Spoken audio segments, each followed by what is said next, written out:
Hello and welcome back to the Shaman's Cave. My name is Renee Baribeau, the practical shaman. And I'm Sandra Ingerman, and delighted to be speaking to you from Santa Fe and joining Renee on this second part of our show. We started with forgiveness, and now we're moving to talk about endings. Right, because once we do that piece of forgiveness work, then we stand there neutral and get to decide, all right, is this something that I'm going to bring back around in my life, or is this something that is time to leave behind in my life? Last summer, I got into this crazy fight with a friend. And I mean, it was so crazy because it just blew up out of nothing. And I'm talking about a 30-year friendship, and it's not the first time we've had these blow up fights, but it was like, okay, is this the end of our friendship? And I had to really sit with it. But instead, what happened was we didn't speak for 6 months. And that was maybe one of the shorter times we took a break. and every time I thought about calling her, I'd get angry all over again. And I'm not usually one to hold a grudge like that. And so then it was like, is our friendship over? Then I started missing her.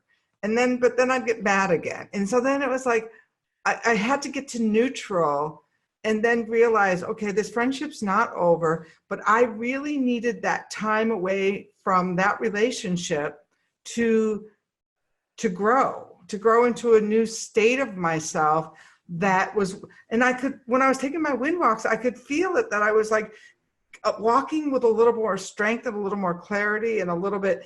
And so sometimes, we need those kind of temporary endings so that we can move on to the next step of our own soul's work, which is something that I know you really feel strongly about, that endings are about our soul's work.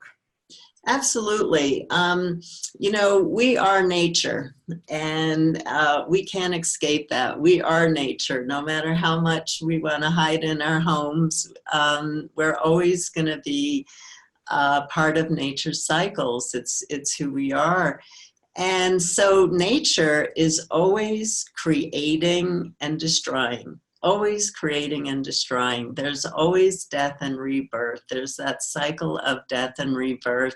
And the seasons always remind us of that. That's that which we plant, that's which blooms into unbelievable beauty, at some point goes back to the earth. And as Renee was saying, and it's in that time, it's in that beautiful time of winter that so much is going on within. We have no idea how much is going on within. The process is so alive. We think winter is the time to sleep, but actually deep in the earth, there's a lot going on preparing, as what Renee was sharing with her friend. It's like a whole new being is evolving that will burst forth, in the springtime. And so we're always going through these times of death and rebirth.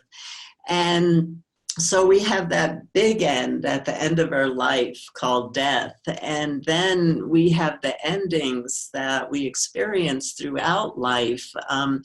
Every stage of our life, when we graduate from school, when we get a driver's license, when we move, when we quit a job, when we find a new relationship, when we get ill, when we go through a whole new phase in life. Many people have written in and asked us to talk about aging. That's a whole phase where what you were doing, what you were so active in, and what your soul was so passionate about, now it's the appropriate time to start to end and for a different phase to start to come in. So everything, we hear this all the time in spiritual traditions, everything is impermanent, everything ends, but it doesn't end for good. Everything that's ending is actually a preparation for a new rebirth and something new to be born out of that ending.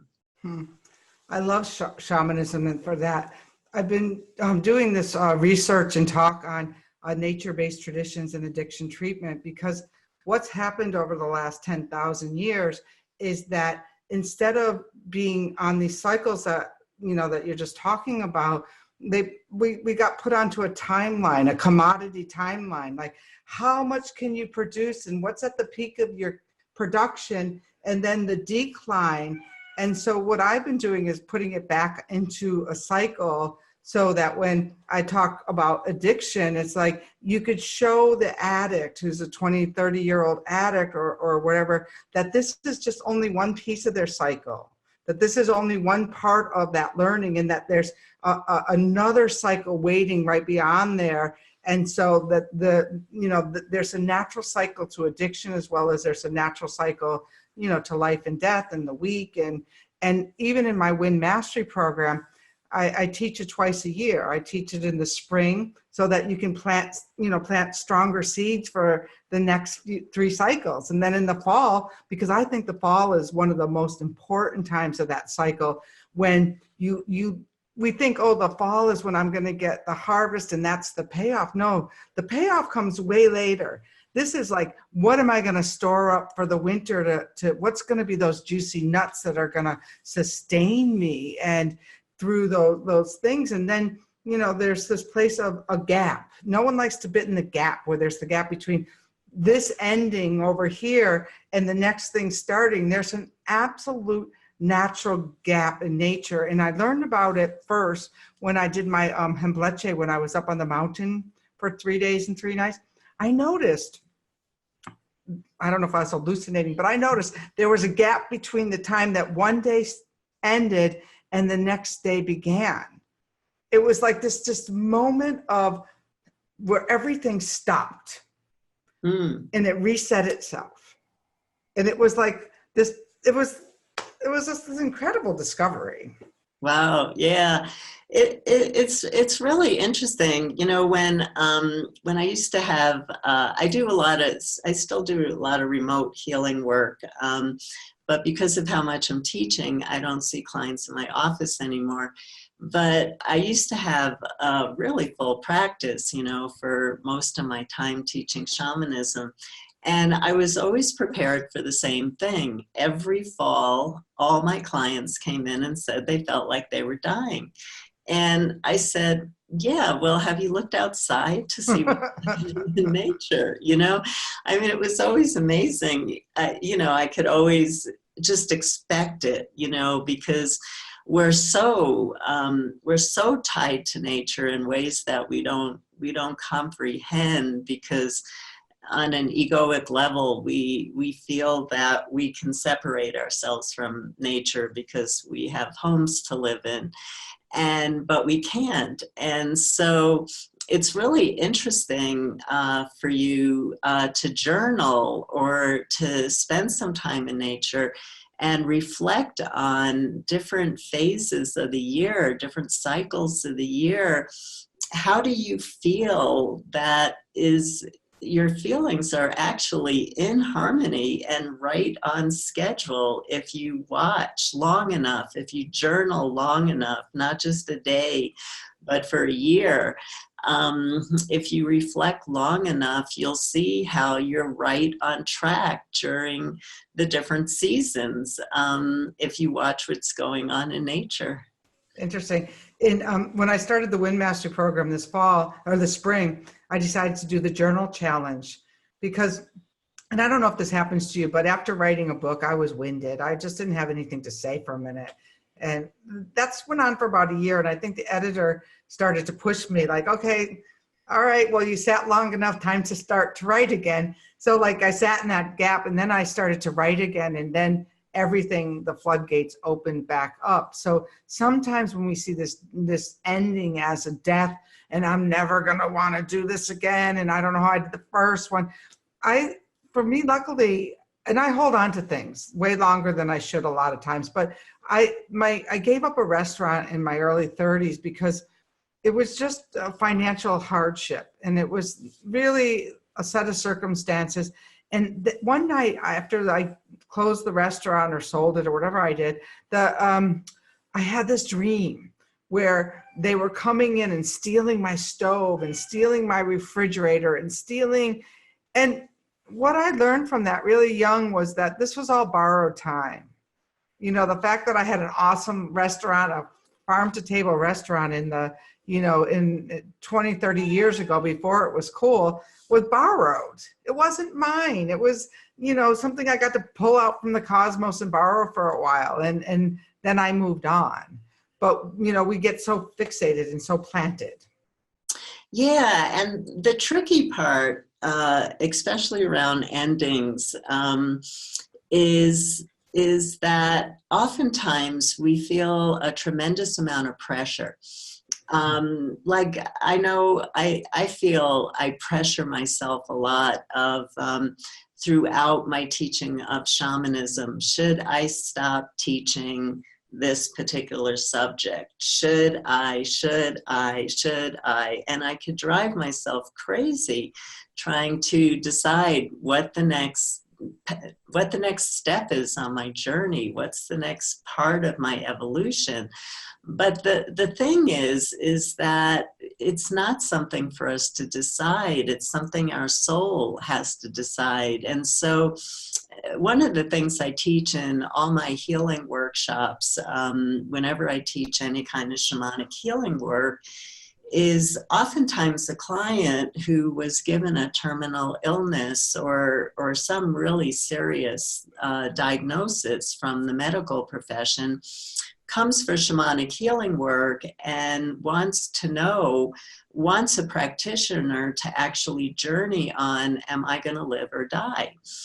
And I have some unfortunate case studies that I feel really sad about, where practitioners who I did not train, but who were willing to reach out to me for help, when a client came in and asked them to journey if they were going to die, and they got a yes, and the client died shortly afterwards. And Larry Dossey, he's a retired doctor now, but he's written so many books on the power of prayer.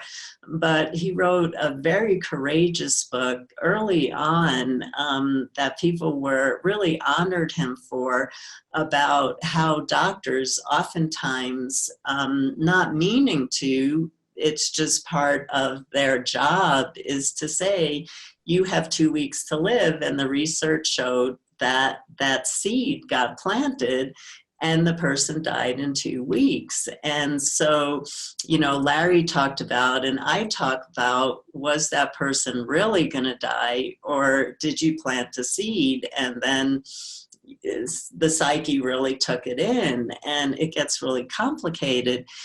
And so one of the things that I teach, there's a couple of things I teach that are really important about this, is number one, in order to heal of anything, I don't care what it is, to heal of your depression, to heal of your cold, to heal of your terminal illness, you have to die in order to heal. You have to let go of an old way of being in order to heal. And that's just true. That's part of nature. If you don't let go of old things, then, you know, that just compounds the illness and doesn't take you to a place of health.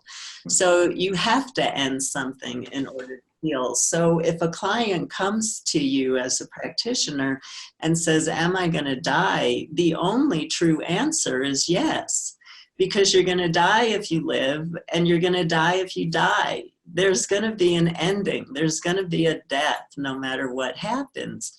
But what I had to learn through some really interesting sessions that I had with people who did come in with terminal illnesses is that it's our soul that knows the next step of our journey. Our ego doesn't, but our soul does. And so what I tell people who come to me with a quote terminal label, you know, and I don't like using those words to talk about the power of words, but a doctor said you have 2 weeks, you have 3 months. And when those clients come to me and ask me, am I going to die? I say to them, it's your soul that knows the next step of the process. And so I'm going to do healing work. I'm going to do a soul retrieval for you and every kind of healing work I can to put you in touch with your soul. And your soul knows what that next step is. And I've had clients who were given, were told that they were going to die in 3 months, who lived for years afterwards after the healing work because their soul wasn't ready to die yet. And I've had clients who died.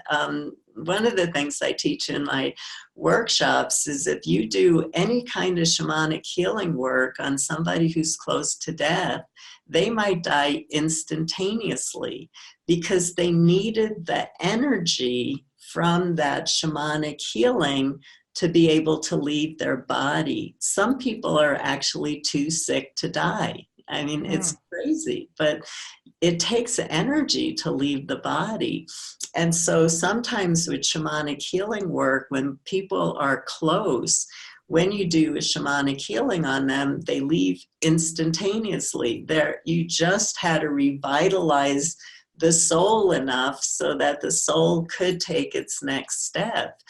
And so in the belief system for myself, and I don't know what you think about this, Renee, because we have different ways of perceiving things, I believe it's our soul that knows what our endings are, what our destiny is, and that we can really get caught up in pressuring ourselves and making decisions with our mind when our mind doesn't really know what our soul is calling for. I'm just thinking about earlier this year, I think I told you, yeah, I think it's time to leave my job and I'm going to be doing this and this and this. And then meantime, the job has ended 3 times with 3 different jobs and I'm still there. And there's like this other piece. And so it's like, the best laid plans of mice and men often go astray.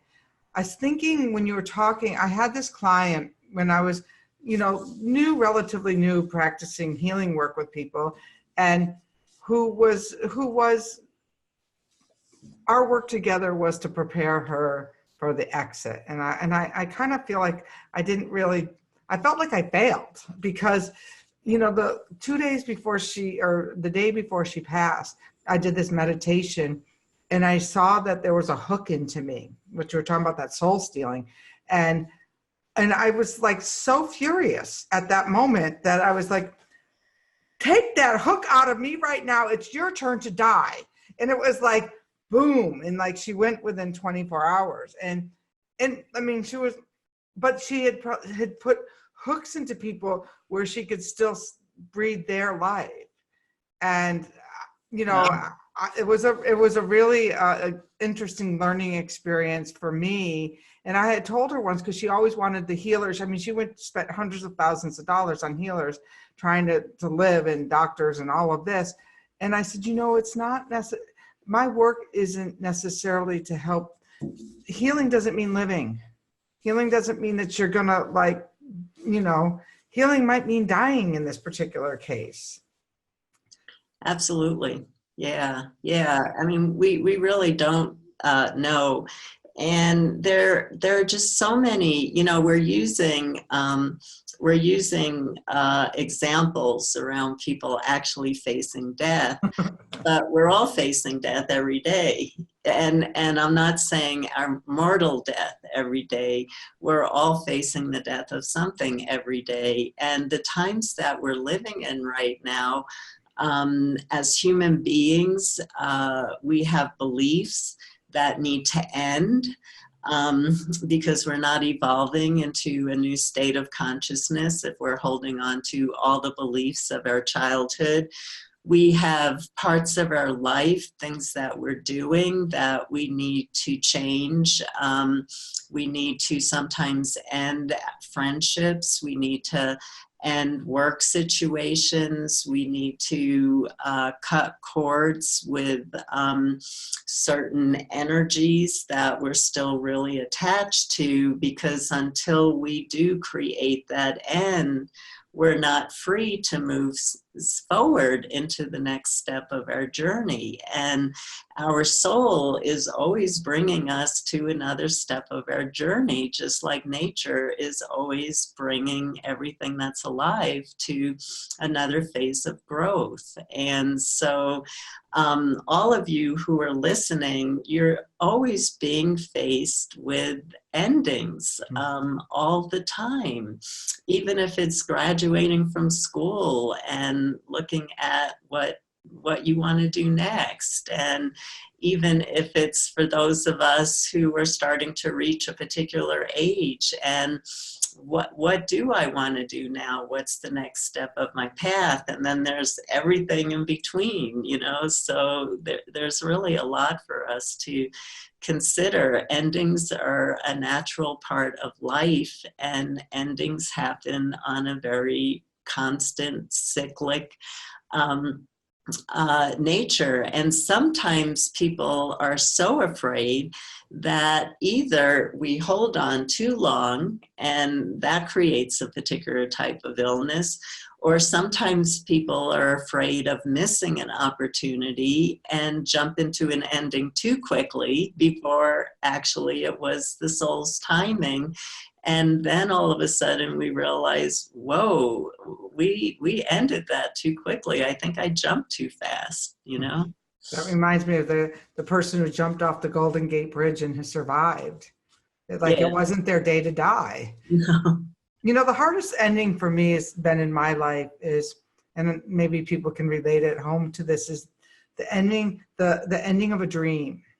You know, the way that I projected it all out into the future, and that it doesn't end that way. You know, the Prince Charming never came, or the Prince Charming disappointed. So those are the endings, you know, relationship endings that are the most difficult for me to deal with in my life.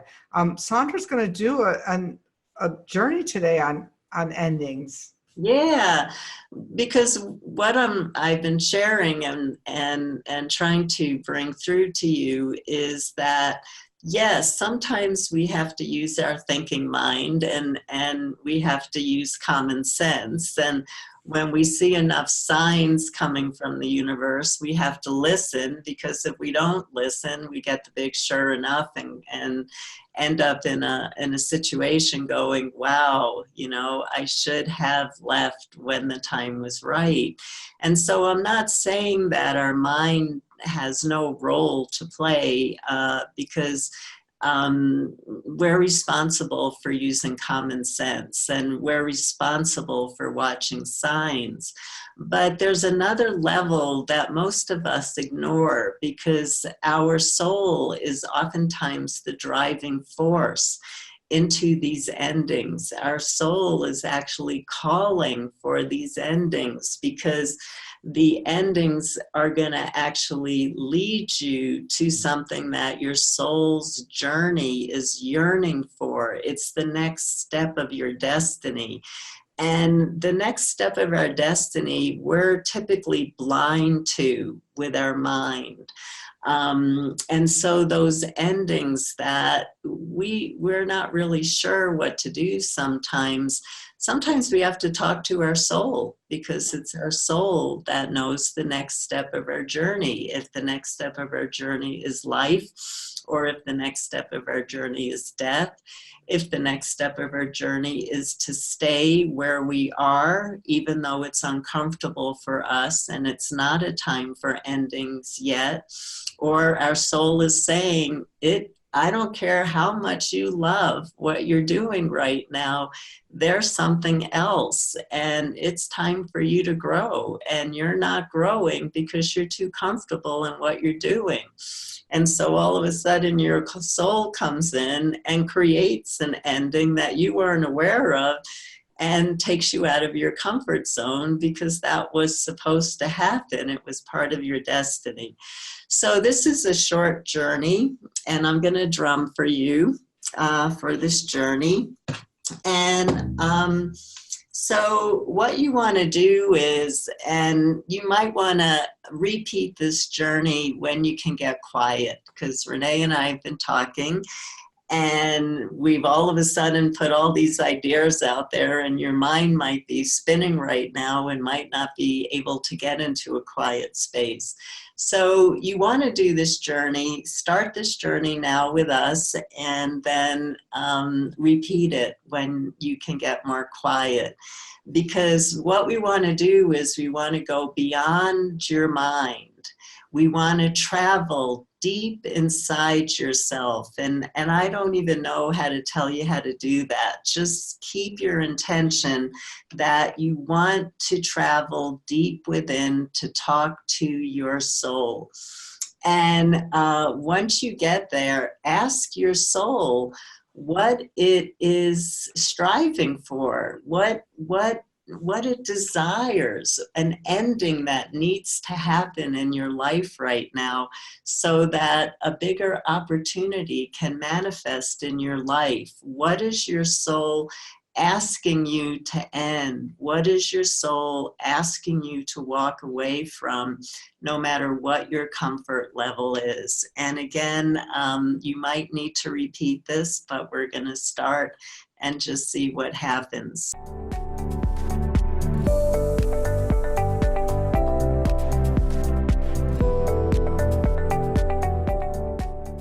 Let's just start with closing our eyes and taking a few deep breaths. Breathe all the way deep into your belly. And imagine yourself just taking a step forward, away from all of our words, away from your thinking mind. And as I drum, set the intention to go deep within, to speak with your soul, and ask what your soul is asking you to step away from, to end, so that you can step into the next step of your evolution and destiny.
It is time to thank your soul and to return.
So, welcome back, everyone. And I just wanted to say that your soul has many different ways to speak to you. And your soul might, you might get a dream based on the information that Renee and I talked about today. Sometimes your soul gives you a symbol. You don't always get words. Sometimes you get a feeling in your bones and your cells in your body. Sometimes you will get words. And so part of journeying is learning how to interpret what you receive in your journeys and in your dreams. And so this is a time for you to spend time in nature to reflect on the information that you received. Absolutely. In fact, I didn't think I was having any experience until you started that very long callback. So we must have gone pretty far away that we needed to come back from such a long place. But all of a sudden I was being chased. I don't know if it was a cheetah or a bear. I was being chased out of the cave that I was in. So I'm gonna have to go back and see what that was all about. Yeah, the work that we're doing, yes, if you're ripe, using a term from nature, if you're ripe, insights come to you immediately. But sometimes we have to, we're just providing an intention for these exercises, but we don't give you enough time on this show to really dive in that deeply into the exercises. So they're practices for you to perform again and again over time, or at least the practices that call to you. Not every practice that Renee and I are going to share, not every topic is going to call to you, but the ones that you want to reflect on, they do take repeated journeys, repeated journaling, repeated times of reflection. Absolutely. And then there's always the Shaman's Cave wall where you can come and share with other people and, learn about, what other people are experiencing and how their journeys are taking them. And also stay abreast of all of our news. And you can actually get the Shaman's Cave in your inbox every Sunday if you go to shamanstv.com, and there's a sign up box there. And that email is only used to send to out the episodes. So stick with us. Yeah, and tell your friends and family to go to Shamans TV and subscribe. And this is an incredible resource that can be watched or listened to at any time. And so share this with people that you love. And thank you, everyone. It's really a blessing to be able to walk this path with you, because we're all walking together right now in these we're in ending times, but it's endings that are going to lead to new beginnings. Absolutely. I'm a very optimistic and, wondering what the next 10,000 years will bring on the planet.